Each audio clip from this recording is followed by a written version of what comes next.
الحمد لله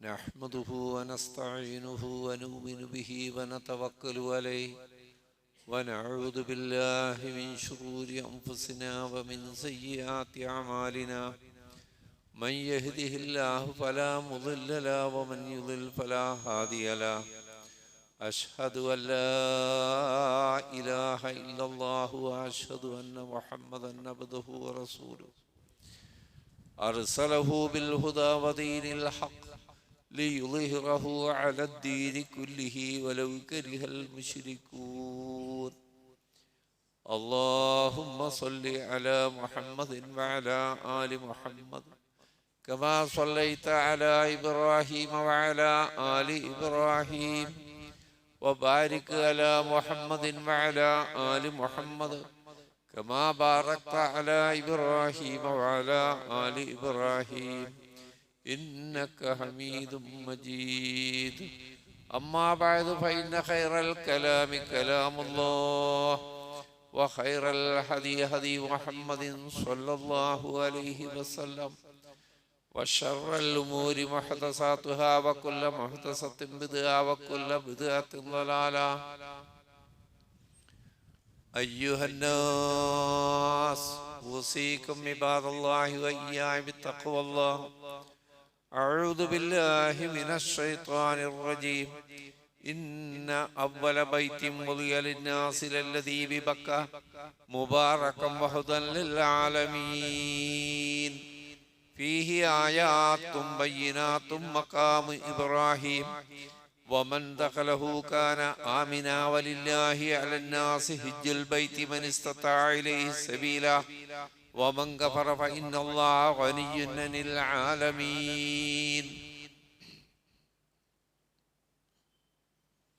സൃഷ്ടാവും പ്രപഞ്ചനാഥനുമായ അള്ളാഹുവിനെ സൂക്ഷിച്ച് ജീവിക്കണമെന്ന് ആദ്യം എന്നോടും പിന്നീട് നിങ്ങളോടും വസിയത്ത് ചെയ്യുന്നു.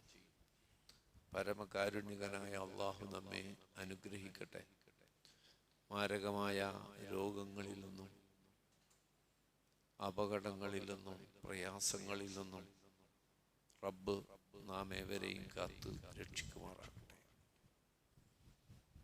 പ്രിയപ്പെട്ട സഹോദരങ്ങളെ, ഈ വർഷത്തെ പരിശുദ്ധ ഹജ്ജ് കർമ്മത്തിന് ലോകത്തിൻ്റെ നാനാഭാഗത്തു നിന്നുള്ള വിശ്വാസികൾ ഒരുങ്ങിക്കൊണ്ടിരിക്കുകയാണ്. നമ്മുടെ നാട്ടിൽ നിന്നുള്ള നമ്മുടെ സഹോദരങ്ങളും അതിനുവേണ്ടിയുള്ള ഒരുക്കത്തിലാണ്. സൗദി ഗവൺമെൻറ് ഹാജിമാർക്ക് മക്കയിൽ പ്രവേശിക്കാനുള്ള അനുമതി നൽകുകയും ചെയ്തിരിക്കുന്നു. എല്ലാവർക്കും മഖബൂലും മബ്രൂറുമായ ഹജ്ജ് ചെയ്യാൻ റബ്ബ് തൗഫീക്ക് നൽകി അനുഗ്രഹിക്കുമാറാകട്ടെ. ഇസ്ലാം കാര്യങ്ങളിൽ അഞ്ചാമത്തെ കാര്യമാണ് ഹജ്ജ് എന്ന് നമുക്കറിയാം. നിർബന്ധ കർമ്മമാണ്.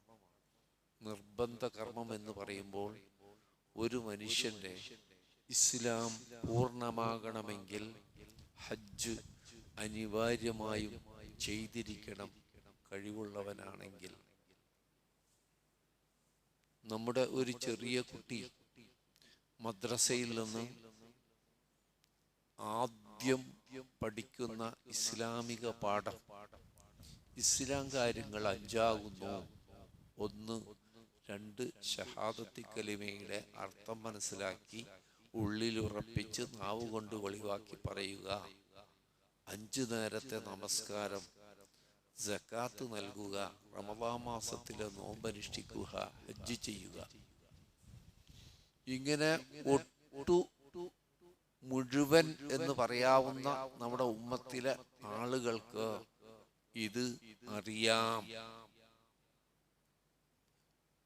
പക്ഷേ നമ്മുടെ സമൂഹം ഇതിൻ്റെ ഗൗരവം പൂർണ്ണമായി ഉൾക്കൊണ്ടിട്ടില്ല എന്ന് തോന്നുന്ന വിധമാണ് നമ്മുടെ സഹോദരങ്ങളുടെ ഈ വിഷയത്തിലെ സമീപനം.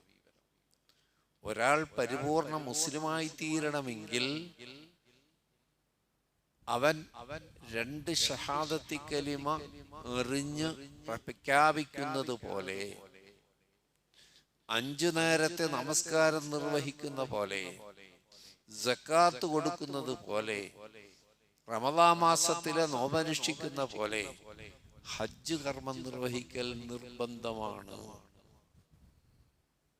അത് മഹത്തായ പുണ്യത്തിൻ്റെതാണ്. ഒരു മനുഷ്യൻ മഖ്ബൂലും മബ്റൂറുമായ ഹജ്ജ് കർമ്മം നിർവഹിച്ചാൽ റസൂലുള്ളാഹി സ്വല്ലല്ലാഹു അലൈഹി വസല്ലം പറയുന്നു, അവൻ ഇന്ന് പിറന്ന കുഞ്ഞിനെ പോലെ പാപരഹിതനായിരിക്കും. അത്രമാത്രം മഹത്തായ ഒരു കർമ്മമാണ് ഹജ്ജ് കർമ്മം. അതിന് പരിശുദ്ധ മക്കയിലേക്ക് കഅബയെ ലക്ഷ്യം വെച്ചുകൊണ്ടാണ് എല്ലാവരും ഹജ്ജ് കർമ്മത്തിനായി പോവുക. അതിന്റെ നിബന്ധനയെക്കുറിച്ച്, നിർബന്ധത്തെക്കുറിച്ച് റബ്ബുൽ ആലമീനായ തമ്പുരാൻ പറഞ്ഞത് ആദ്യം നമ്മൾ മനസ്സിലാക്കുക.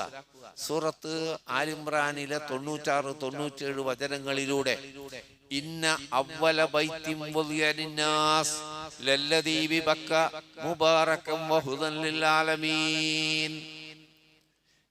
മനുഷ്യർക്ക് ആരാധനയ്ക്ക് വേണ്ടി ഭൂമിയിൽ ആദ്യമായി സ്ഥാപിക്കപ്പെട്ട ഭവനം ലല്ലദീ ബിബക്ക, ബക്ക എന്ന് പേരുള്ള മക്കയിലാണ്. മുബാറക്കൻ, ആ ഭവനം അനുഗ്രഹീതമാണ്. വഹുദൻ, മാർഗദർശനമാണ്. ലിൽ ആലമീൻ, ലോകർക്കാകമാനം. ലോകർക്കാകമാനം മാർഗദർശനം നൽകുന്നതാണ്. ഭൂമുഖത്ത് റബ്ബിനെ ആരാധിക്കാൻ വേണ്ടി ആദ്യമായി സ്ഥാപിക്കപ്പെട്ട പരിശുദ്ധ കഅബ. അത് അനുഗ്രഹ പൂർണമായിട്ടുള്ള ഒരു ഭവനമാകുന്നു. ഫീഹി ആയാത്തും ബയ്യിനാത്ത്, അതിൽ ആ ഭവനത്തിലും അതിന് ചുറ്റിലും വ്യക്തമായ രേഖകളും തെളിവുകളുമുണ്ട്. മഖാമു ഇബ്രാഹിം, ഇബ്രാഹിം നബി അലൈഹിസ്സലാം നിന്ന സ്ഥലവുമുണ്ട്. വമൻ ദഖലഹു കാന ആമിന, ആരെങ്കിലും അവിടെ പ്രവേശിച്ചു കഴിഞ്ഞാൽ അവൻ നിർഭയനായി തീർന്നു. വലില്ലാഹി അലന്നാസി ഹിജ്ജുൽ ബൈത്ത്, അതുകൊണ്ട് തന്നെ മനുഷ്യരിൽ നിന്ന് അള്ളാഹുവിന് കിട്ടേണ്ട ബാധ്യതയാണ്, മനുഷ്യന്റെ ബാധ്യതയാണ് ഹിജ്ജുൽ ബൈത്ത്. ആ ഭവനത്തെ ലക്ഷ്യമാക്കിക്കൊണ്ട് ഹജ്ജ് ചെയ്യുക എന്നത്. മനിസ്തതഅ ഇലൈഹി സബീല, ആർക്കതിന് സൗകര്യം ലഭിച്ചുവോ അവർക്കൊക്കെയും ബാധ്യതപ്പെട്ടതാണ് ഹജ്ജ് ചെയ്യുക എന്നത്. സൗകര്യം ലഭിക്കുക 3 കാര്യം കൊണ്ടാണ്, നമുക്കറിയാമത്. ഒന്ന്, ആരോഗ്യമാണ്. നമ്മെ സംബന്ധിച്ച് അകലെയാണ്. യാത്ര ചെയ്യാനും ഹജ്ജ് ചെയ്യാനും ആരോഗ്യമുണ്ടായിരിക്കണം. 2, അതിന് വരുന്ന സാമ്പത്തികമായ ചെലവാണ്. അതുള്ളവനും അതുപോലെ മറ്റൊരു നാട്ടിലായതിനാൽ ആ നാട്ടിലേക്ക് കടക്കാനുള്ള സാങ്കേതികമായ വാഹന പ്രവേശന സൗകര്യങ്ങൾ ആർക്ക് ഒത്തിണങ്ങിയോ അവന് ഹജ്ജ് നിർബന്ധമായി. അത് കഴിഞ്ഞിട്ടുള്ള വാചകം നമ്മളെ പേടിപ്പിക്കണം. ആയത്ത് കഴിഞ്ഞിട്ടില്ല, അല്ലാഹ് പറയാണ്, ആർക്ക് സാധ്യമായോ ആരോഗ്യം കൊണ്ടും സമ്പത്ത് കൊണ്ടും സാങ്കേതിക സൗകര്യങ്ങളെ കൊണ്ടും ആർക്ക് സാധ്യമായോ അവർ ഹജ്ജ് ചെയ്യൽ അവരുടെ ബാധ്യതയാണ്, അള്ളാഹുവിന് കിട്ടേണ്ട ബാധ്യതയാണ്. വമൻ കഫറ, ആരെങ്കിലും കാഫിറായാൽ ഫഇന്നല്ലാഹ ഗനിയ്യുൻ അനിൽ ആലമീൻ, നിശ്ചയമായും അല്ലാഹു ലോകരെ ആശ്രയിക്കാത്ത നിരാശ്രയനാണ്. നിങ്ങളുടെ ഹജ്ജോ നിങ്ങളുടെ തവാഫോ നിങ്ങളുടെ നമസ്കാരത്തെ ഒന്നും അള്ളാഹു ആശ്രയിക്കുന്നില്ല. അള്ളാഹു അതിൽ നിന്നെല്ലാം അതീതനും നിരാശ്രയനും പരാശ്രയമുക്തനുമാകുന്നു.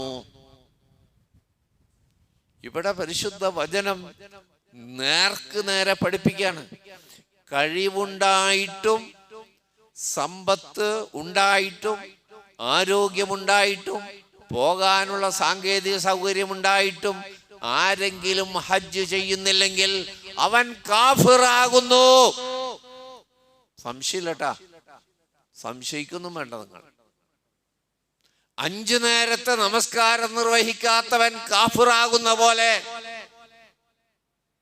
സക്കാത്ത് കൊടുക്കാനുള്ള സമ്പത്തുണ്ടായിട്ടും സക്കാത്ത് കൊടുക്കാത്തവൻ കാഫിറാകുന്ന പോലെ, ഈ നിബന്ധനകളൊത്ത ഒരാൾ ആണോ പെണ്ണോ ആരാവട്ടെ ഹജ്ജ് ചെയ്യുന്നില്ല എങ്കിൽ അവൻ കാഫിറാകുന്നു. അല്ലാഹു നമ്മളെ കാത്തു രക്ഷിക്കട്ടെ. നിങ്ങൾ ഇനി ചിന്തിച്ചു നോക്കൂ, നമ്മുടെ സമൂഹം ഈ രീതിയിൽ ഈ ഗൗരവത്തിൽ ഹജ്ജിനെ കണ്ടിട്ടുണ്ടോ?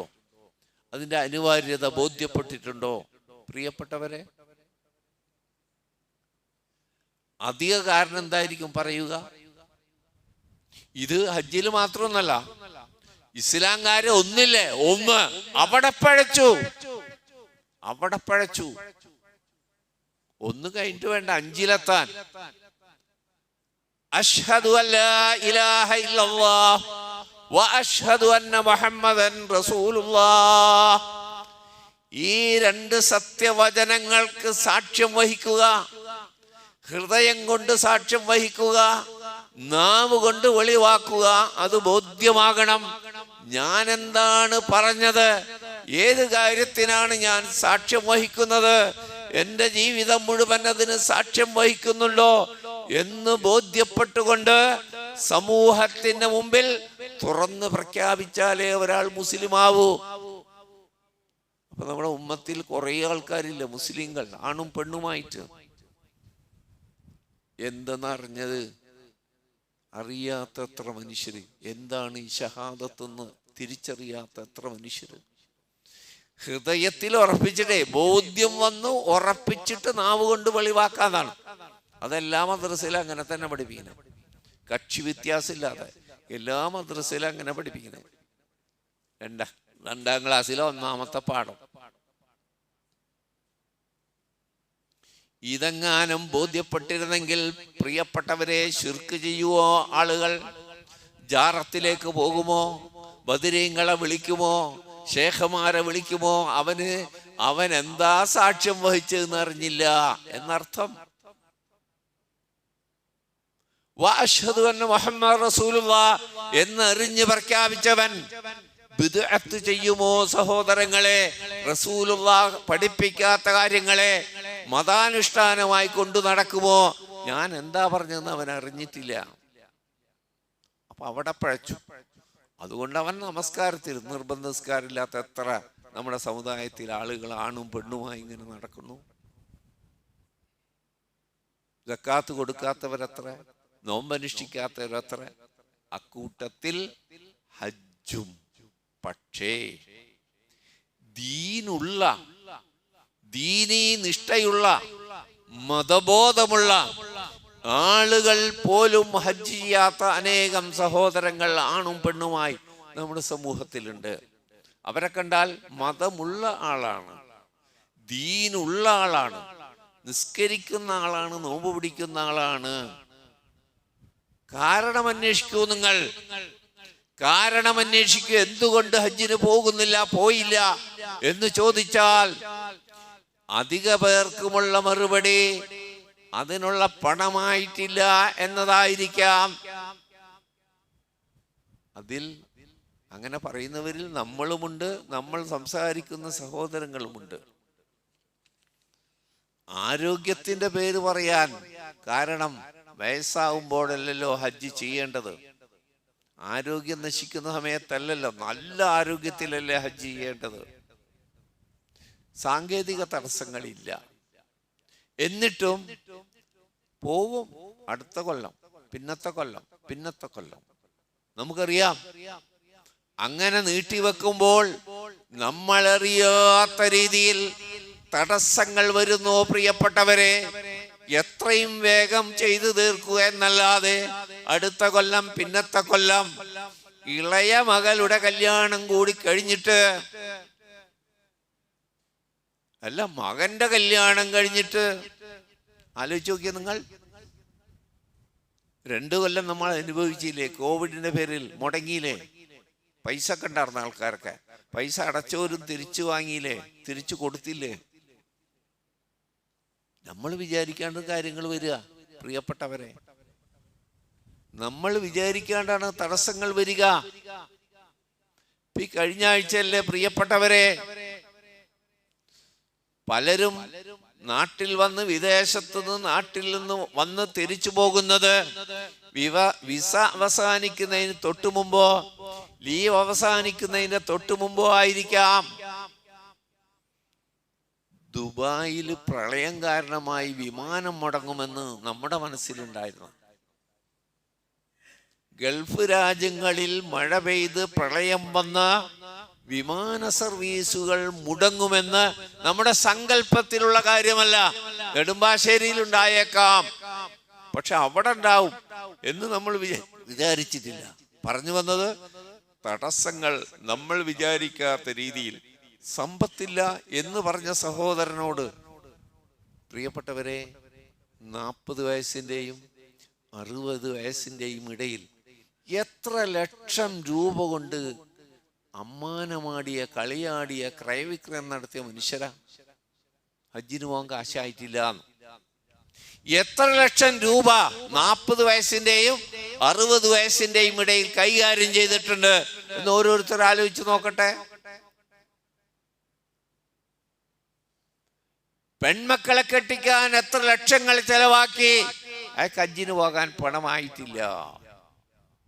ആൺമക്കളുടെ കല്യാണത്തിന് എത്ര ലക്ഷങ്ങൾ ചെലവാക്കി, അയാൾക്കും കല്യാണത്തിന് പോകാൻ ഹജ്ജിന് പോകാൻ പണമായിട്ടില്ല.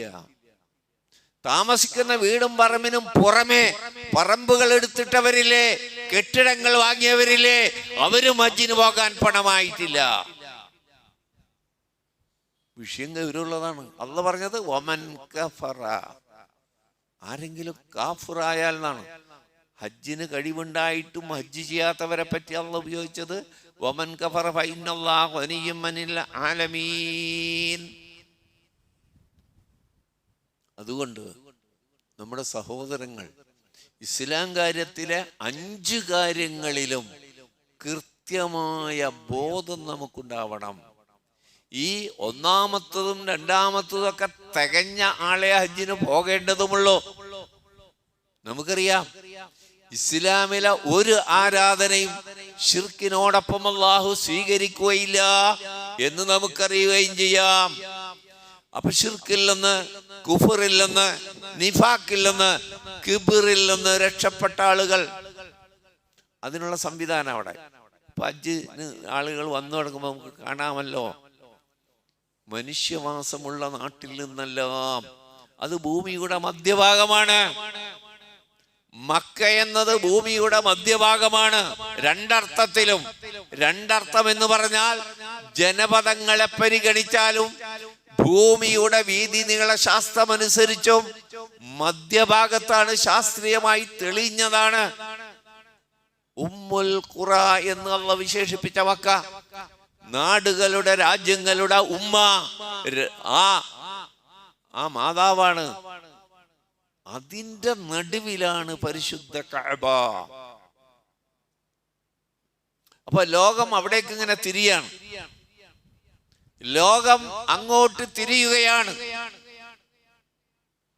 അത് കരവാഹനമായിരുന്നാലും ആകാശവാഹനമായിരുന്നാലും ജലവാഹനമായിരുന്നാലും ലോകം ഇനി കുറച്ചു നാളത്തേക്ക് ആ ഭൂമിയുടെ മധ്യത്തിലേക്ക് റബ്ബിന്റെ ഭവനം ബൈത്തുൽ അതീഖ്, അതിപുരാതനമായ ഗേഹം, അനുഗ്രഹീതമായ ഗേഹം, മനുഷ്യർക്ക് സന്മാർഗം കാണിക്കുന്ന ആ ഗേഹത്തിലേക്ക് ലോകം മുഴുവൻ തിരിഞ്ഞു നിൽക്കുന്ന ഒരു സന്ദർഭമാണ് പ്രിയപ്പെട്ടവരെ. അതിനപ്പുറം നമ്മുടെ ഈമാൻ, നമ്മുടെ ഇസ്ലാം പൂർണ്ണമാകുന്നു, ബലമാകുന്നു. ഇത് കെട്ടുകഥയല്ലെന്ന് ബോധ്യം വരുന്ന ഹജ്ജ് ചെയ്യുന്നൊരു മനുഷ്യന് ആദ്യം ആ കാബ അങ്ങനെ കാണുമ്പോണ്ടല്ല, ഏതൊരു സത്യവിശ്വാസിയുടെ ഹൃദയം പടച്ചു പോകും, കണ്ണ് നനഞ്ഞു പോകും. ഭംഗിയുള്ള അലങ്കാരമുള്ളൊരു കെട്ടിടമല്ലല്ലോ കാബ. അതിന്റെ നിർമ്മിതിയുടെ അത്ഭുതം കണ്ടിട്ടല്ലല്ലോ സത്യവിശ്വാസിയുടെ ഹൃദയം ഇടിക്കുന്നത്. എത്ര കണ്ടാലും കൊതി തീരില്ല. ഇടവേളകളിൽ മസ്ജിദുൽ ഹറാമിന്റെ മത്താഫിലേക്ക് ഇറങ്ങുന്ന പടിക്കെട്ടുകളിൽ ആളുകൾ ഇരുന്ന് കഅബയിലേക്ക് നോക്കിക്കൊണ്ടിരിക്കുന്നതിന് ആനന്ദമാണ്. ഒരിക്കൽ ഹജ്ജ് ചെയ്തവർക്ക് പിന്നെയും പോകാൻ തോന്നും, ഒരിക്കൽ ഉംറ ചെയ്തവർക്ക് പിന്നെയും പോകാൻ തോന്നും. ഒരു ഹജ്ജും ചെയ്തിട്ടില്ലാത്ത, ഒരു ഉംറയും ചെയ്തിട്ടില്ലാത്ത ആളുകൾ രണ്ടാമതൊരു ഹജ്ജിന് പോകുമ്പോഴേ ആ പണം വേറെ ചെലവാക്കി കൂടായിരുന്ന? രണ്ടാമത് ഉംറക്ക് പോകുമ്പോഴേ വെറുതെ ഉംറ ചെയ്തതല്ലേ, പിന്നിപ്പോ രണ്ടാമത് ആ പണം വല്ല പാവങ്ങൾക്ക് കൊടുക്കായിരുന്നില്ലേ? ഈ ചോദിക്കുന്ന ആള് ഉംറയും ചെയ്തിട്ടില്ല, ഹജ്ജും ചെയ്തിട്ടില്ല, പാവങ്ങൾക്ക് കൊടുക്കാറുമില്ല. രണ്ടാമത് ഹജ്ജ് ചെയ്യുന്നവനും രണ്ടാമത് ഉംറ ചെയ്യുന്നവനും പാവങ്ങളെ സഹായിക്കുന്ന മനുഷ്യനാ. അപ്പോ അബദ്ധം ചെയ്തു പോകരുത്. നമ്മുടെ വായിന്ന് അത്തരം വാക്ക് പറയരുത്. രണ്ടാമതോ മൂന്നാമതൊക്കെ ഉംറക്ക് പോകുമ്പോ അതിനെക്കുറിച്ച് മോശമായി ഒരിക്കലും. അതിന്റെ പുണ്യം പറഞ്ഞെന്ന് റസൂലുള്ളാഹി, അതിന്റെ പുണ്യം പഠിപ്പിക്കുന്നത് റസൂലുള്ളാഹിയാണ്. വഹീന്റെ അടിസ്ഥാനത്തിൽ രണ്ടാമത് ഹജ്ജ് ചെയ്താലും പുണ്യമുണ്ടെന്ന്, രണ്ടാമത് ഉംറ ചെയ്താലും പുണ്യമുണ്ടെന്ന് ജനങ്ങളെ പഠിപ്പിച്ച റസൂലുള്ളാഹി പഠിപ്പിക്കുമ്പോ ആ പണം വേറെ ചെലവാക്കായിരുന്നില്ലേ ഇങ്ങനെ ചോദിച്ച് കുടുങ്ങാൻ നിൽക്കേണ്ട ഒരാളും നമ്മുടെ യുക്തി വെച്ചിട്ട് നമ്മ വർത്താനം പറഞ്ഞതേ. വളരെ ബുദ്ധി യുക്തിയൊക്കെ കുറവാ അറിയും നമുക്ക്. എല്ലാ സർവജ്ഞനായ യുക്തിമാനായ റബ്ബിന്റെ വഹീന്റെ അടിസ്ഥാനത്തിൽ സംസാരിക്കുന്ന റസൂലുള്ളാഹി പറയും. നോക്കൂ നിങ്ങൾ, അൻ അബീ ഹുറൈറ റളിയല്ലാഹു അന്ന റസൂലുള്ളാഹി സ്വല്ലല്ലാഹു അലൈഹി വസല്ലം ഖാല അൽ ഉംറത്തു ഇലൽ ഉംറ കഫാറത്തുൻ. ഒരു ഉംറ ചെയ്തവൻ അടുത്ത ഉംറ വരെ അതിനിടയിലുള്ള പാപങ്ങൾക്കുള്ള കഫാറത്താകുന്നു, പ്രായശ്ചിത്തമാകുന്നു. അല്ലാഹുവിന്റെ റസൂൽ പറയാ, അള്ളാഹുവിന്റെ റസൂൽ പറയാ, ഒരു ഉംറ ചെയ്തവൻ അടുത്ത ഉംറ ചെയ്യുന്നതിന് ഇടയിലുള്ള സമയത്തിലുള്ള പാപങ്ങൾക്കുള്ള പരിഹാരമാണ്, പ്രായശ്ചിത്തമാണ് ഉംറ എന്ന് റസൂൽ പഠിപ്പിക്കുമ്പോ രണ്ടാമതോ മൂന്നാമതോ അള്ളാഹുവിന്റെ റസൂൽ 4 ഉംറ ചെയ്തിട്ടുമുണ്ട്. അള്ളാഹുവിന്റെ റസൂൽ 4 ഉംറ ചെയ്തിട്ടുണ്ട്. ഒരു യാത്രയിൽ ഒരു ഉംറയെ പറ്റുള്ളൂ. ഇപ്പൊ ചില ആളുകൾ ഹജ്ജിന് യാത്ര വയ്ക്കാൻ വീട്ടിൽ വന്നപ്പോ എന്താ നിവൃത്തി? ഈ കാലത്തിനിടക്ക് കണ്ടമാനം ഉംറ ചെയ്യണമെന്ന് പരിപാടി ഇട്ടാണ് പോണത്. അതിന്റെ പുണ്യം പഠിപ്പിച്ച റസൂലുള്ളാഹി ഒരു യാത്രയിൽ ഒരു ഉംറയെ ചെയ്തിട്ടുള്ളൂ. അങ്ങനെ റസൂലുള്ളാഹി ചെയ്യൂലേ? റസൂലുള്ളാഹി ചെയ്യില്ലേ പ്രിയപ്പെട്ടവരെ? പിന്നെ പോകുമ്പോ പിന്നെ ചെയ്യാം. ഇപ്പൊ മക്കത്ത് ചെല്ലുമ്പോ ഒരു ഉംറ ചെയ്തു, പിന്നെ മദീനത്ത് പോയി വരുമ്പോ ചെയ്യാം. അല്ലെങ്കിൽ വേറെ നാട്ടിലേക്ക് പോയിട്ടുണ്ടെങ്കിൽ റസൂലുള്ളാഹി സ്വല്ലല്ലാഹു അലൈഹി വസല്ലം തായിഫിലേക്ക് പോയിട്ട് പിന്നെ വന്നപ്പോ ചെയ്തിട്ടുണ്ട്. ഒരു യാത്രയിൽ ഒരു ഉംറ ഏതുവരെ എന്ന് വെച്ചാൽ പ്രിയപ്പെട്ടവരെ, അതിൽ നിങ്ങൾക്ക് ശങ്ക വേണ്ട. ഈ പല ഗ്രൂപ്പുകൾ ആളുകളെ കൊണ്ടുപോയിട്ടേ ദിവസേന ഉംറ ഹജ്ജ് വരെ വളരെ ശ്രദ്ധിക്കണം. വിശ്രമം 5 നേരം ഹറമിൽ ജമാഅത്തായി നമസ്കരിക്കുക, ഒഴിവ് കിട്ടുമ്പോ തവാഫ് ചെയ്യുക, അതിൽ കവിഞ്ഞ് ഒരു പരിപാടി ചെയ്യരുത്. എന്താണെന്നറിയോ? ആരോഗ്യം നിലനിർത്തണം. ഹജ്ജാണ് ലക്ഷ്യം. ഹജ്ജിന് മുമ്പ് തന്നെ ശരീരാകെ തളർത്തിക്കളയരുത്. ഹജ്ജ് കഴിഞ്ഞാൽ നമ്മ ഫ്രീ ആയി. ഹജ്ജ് വരെ ശരീരത്തിന് ക്ഷീണമുണ്ടാക്കുന്ന ഒരു പരിപാടിയിലും നമ്മൾ ഏർപ്പെടരുത്. ഉംറ ചെയ്യുക, പിന്നെ ഉംറ ചെയ്യുക. അള്ളാഹിന്റെ റസൂലിന്റെ ദീനി ഇല്ലാത്ത കാര്യങ്ങൾ ഇങ്ങനെ ചെയ്യിക്കുക ആൾക്കാരെ കൊണ്ട്. എന്നിട്ട് തമ്മമ്മിൽ പറയാ, ഞാൻ 16 ഉംറ ചെയ്തു, ഒരാൾ 20 ചെയ്തു എന്ന് മത്സരിച്ച് പറയാം. ഒരു ഒറ്റ ഉദാഹരണം കേട്ടാൽ നിങ്ങൾക്ക് കാര്യം ബോധ്യം. റസൂൽ സല്ലല്ലാഹു അലൈഹി വസല്ലം ഹജ്ജിനായി, റസൂലിന്റെ ഒരു ഹജ്ജല്ലേ ഉള്ളൂ, ആകെ ഒരു ഹജ്ജല്ലേ ചെയ്തുള്ളൂ. ആ ഹജ്ജിന് പുറപ്പെട്ട ചെല്ലുമ്പോ തന്നെ അവർ ഉംറ ചെയ്യുമല്ലോ. പക്ഷേ അപ്പോൾ നമ്മുടെ മാതാവ് ഉമ്മ ആയിഷ ആർത്തവകാരിയായി, ഉംറ ചെയ്യാൻ പറ്റിയില്ല. വളരെ ശ്രദ്ധിക്കണം നിങ്ങൾ കേട്ടാ. നമ്മുടെ മാതാവ് ആയിഷ റസൂൽ ആശ്വസിപ്പിച്ചു, നീ തമ്പിൽ കഴിഞ്ഞുകൂടുക, ശുദ്ധിയായതിനു ശേഷം നിനക്ക് ഉംറ ചെയ്യാം, കുഴപ്പമില്ല. എല്ലാവർക്കും റസൂലിന്റെ കൂടെ ഉംറ ചെയ്യാം പൂതി ഉണ്ടാവുമല്ലോ, പറ്റിയില്ല. ആർത്തവകാരിയായി, തമ്പിൽ കഴിയാൻ പറഞ്ഞു. അങ്ങനെ റസൂലിന്റെ കൂടെ മറ്റുള്ളവരൊക്കെ ഉംറ ചെയ്തു വന്നു. ആയിഷ ശുദ്ധിയായപ്പോൾ, ശ്രദ്ധിക്കണം, ആർത്തവം അവസാനിച്ച് ശുദ്ധിയായി കുളിച്ചപ്പോൾ ആയിഷയോട് ഉംറ ചെയ്യാൻ പറയാണ്. കൂടെ സഹായിയായി സഹോദരൻ, ആയിഷയുടെ സഹോദരൻ, അതായത് അബൂബക്കർ സിദ്ദീഖ് റളിയല്ലാഹുവിന്റെ മകൻ അബ്ദുറഹ്മാൻ ബിൻ അബീ ബക്കറിനോട് സഹായിയായി കൂടെ പോകാൻ പറയുന്നു. വളരെ ശ്രദ്ധിക്കണം നിങ്ങൾ. സ്വഹീഹായ ഹദീസാണ് ഞാൻ ഈ പറയുന്നത്. അബ്ദുറഹിമാൻ നബിയോടൊപ്പം ഉംറ ചെയ്ത് കഴിഞ്ഞ ആളാണ്. കൂട്ടുപോകാനാ, ഒരു പെണ്ണൊറ്റക്ക് അങ്ങോട്ട് പോണ്ടേ, കൂട്ട് എല്ലായിടത്തും ഉണ്ടാവണം കൂടെ. ഇഹ്റാം കെട്ടുന്നത് മുതൽ അവസാനിച്ച് തമ്പിലേക്ക് മടങ്ങി വരുന്നത് വരെ അബ്ദുറഹിമാൻ ആങ്ങള കൂടെ വേണം. അങ്ങനെ ആയിഷ പോയി ഇഹ്റാമിൽ പ്രവേശിച്ചു, കൂടെ ആങ്ങളുണ്ട്. അബ്ദുറഹിമാൻ ഉംറ ചെയ്തില്ല. ആലോചിച്ച് നോക്ക് നിങ്ങൾ, ഈ ഉംറ ചെയ്യുന്ന എന്തും അഡീഷണൽ ബുദ്ധിമുട്ട് അബ്ദുറഹിമാനുള്ളത്. കാരണം ഈ പെങ്ങളെ കൂടെ ഫുള്ള് വേണം, ഉംറ ചെയ്യുന്ന പെങ്ങളെ കൂടെ. പിന്നെ അബ്ദുറഹിമാൻ ഒരു ഉംറ ചെയ്യാൻ എന്തെങ്കിലും ഒരു തടസ്സണ്ടാ?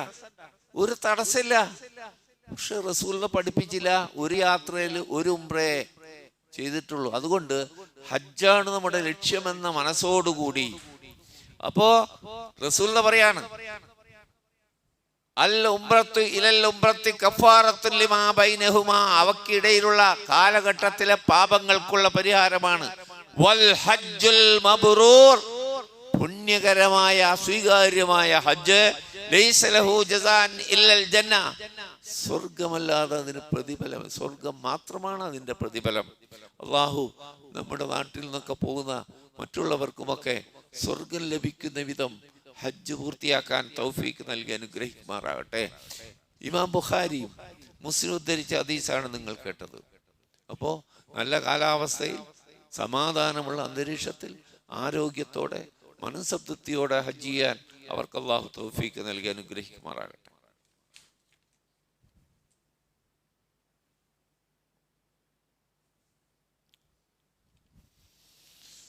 അൽഹംദുലില്ലാഹ്. അല്ലാഹുമ്മ സ്വല്ലി അലാ മുഹമ്മദിൻ വഅലാ ആലി മുഹമ്മദ്.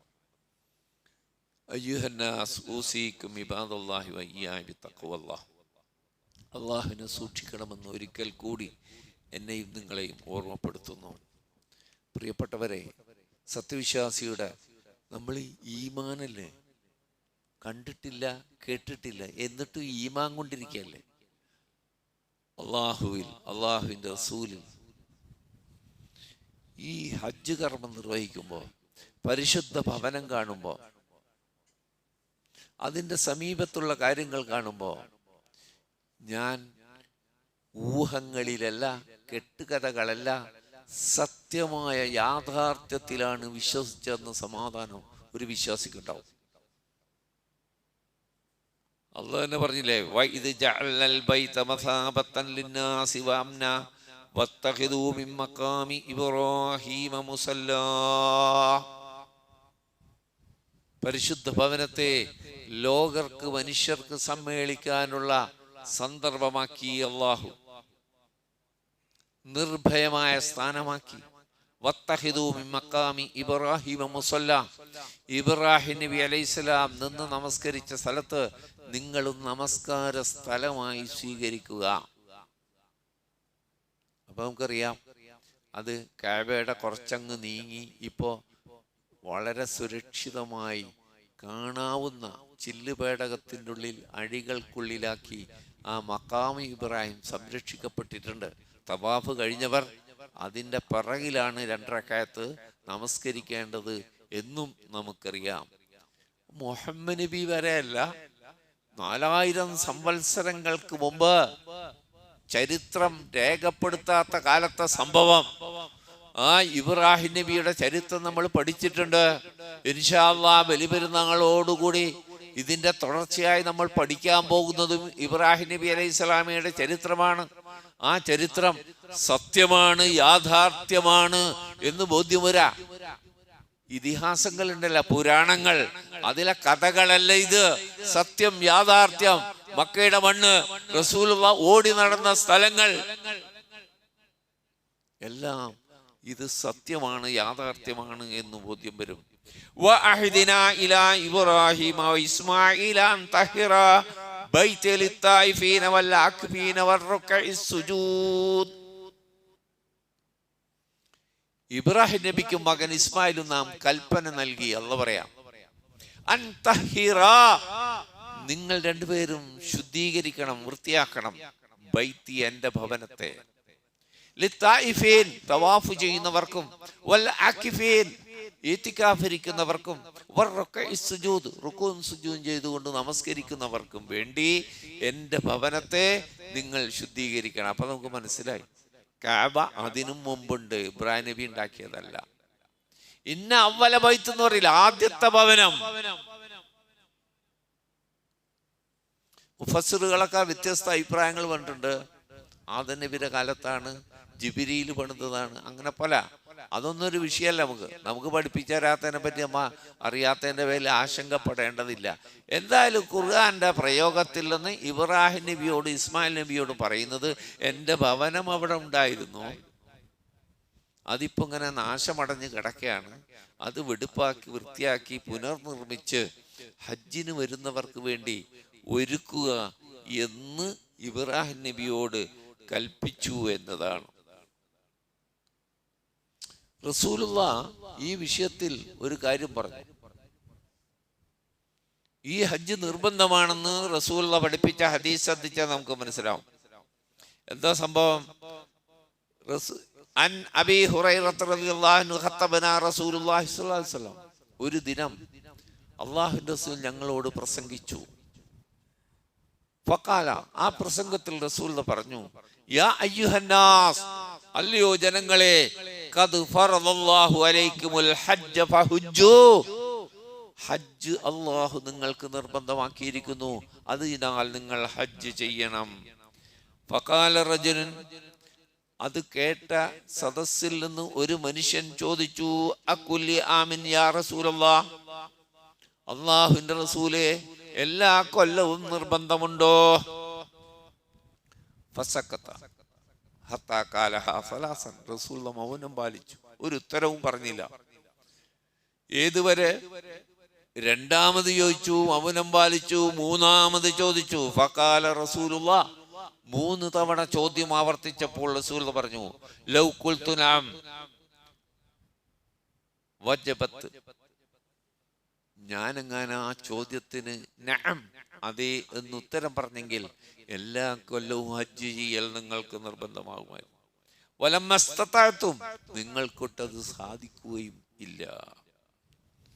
സുമ്മഖാല, പിന്നീട് റസൂൽ പറഞ്ഞു, ദറൂനി മാ തറക്തുകും, നിങ്ങളോട് ഞാൻ പറയാതെ വിട്ടതിനെ നിങ്ങളും വിട്ടേക്കുക. ഫഇന്നമാ ഹലക മൻ കാന ഖബലകും ബികസറത്തി സുആലിഹിം, നിങ്ങൾക്കുമുള്ള സമുദായങ്ങൾ നശിക്കാനുള്ള ഒരു കാരണം ചോദ്യം വർദ്ധിപ്പിച്ചിട്ടാണ്. നബി പറയാത്ത അങ്ങോട്ട് ചോദിച്ചിട്ട്, നബി ഹജ്ജ് നിർബന്ധമാണ് ചെയ്യാൻ പറഞ്ഞാൽ അങ്ങോട്ട് ചെയ്താൽ മതി, എല്ലാ കൊല്ലം വേണമെന്ന് പിന്നെ ഇവിടുന്ന് അങ്ങോട്ട് എടുത്ത് ചോദിക്കാം. ഒരു ഹജ്ജ് നിർബന്ധമല്ലോ, രണ്ടാമത് ഹജ്ജ് ചെയ്താൽ പുണ്യം കിട്ടും, കൂലിയൊക്കെ കിട്ടും. നിർബന്ധം, കാഫിറായി പോവും ഒന്നാമത്തെ ഹജ്ജ് ചെയ്തില്ലെങ്കിൽ.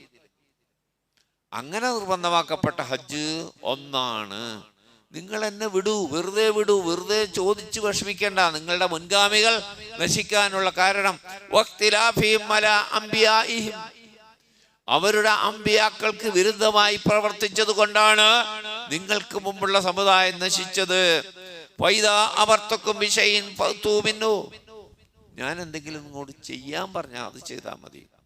വാസ്തവത്തും കഴിയുന്നത്ര. എന്തെങ്കിലും നിങ്ങളോട് വിരോധിച്ചാൽ നിങ്ങളും അതിനെ ഒഴിവാക്കുക എന്നല്ലാതെ നിങ്ങൾ ഇല്ലാത്തത് അങ്ങോട്ട് ചോദിച്ചുണ്ടാക്കേണ്ട കാര്യങ്ങളില്ല. പ്രിയപ്പെട്ടവരെ, അള്ളാഹുവിനു പ്രിയ അള്ളാഹുവിൻ്റെ അതിഥികൾ എന്നാണ് ഹാജിമാരറിയപ്പെടുക. ഇബ്രാഹിം നബിയാണ് വിളിച്ചതെന്ന് നമുക്കറിയാം, ക്ഷണിച്ചതും. ഇബ്രാഹിം നബിക്ക് മുമ്പ് അനേകം മുർസലീങ്ങളും അമ്പിയാക്കളും ഉണ്ടായി, അവരൊന്നും ഹജ്ജില്ല. ഇബ്രാഹിം നബി അലൈഹി സ്വലാമാണ് അള്ളാഹ് കൽപ്പിച്ചത് ഹജ്ജ് ആരംഭിക്കാൻ. എന്തുകൊണ്ട് ഇബ്രാഹിം നബിയെ തെരഞ്ഞെടുത്തു എന്നത് ഇൻഷാ അല്ലാഹ് നമുക്ക് തുടർ ഖുത്ബകളിലൂടെ പഠിക്കാൻ ശ്രമിക്കുക, മനസ്സിലാക്കാൻ ശ്രമിക്കുക. അള്ളാഹു അനുഗ്രഹിക്കട്ടെ.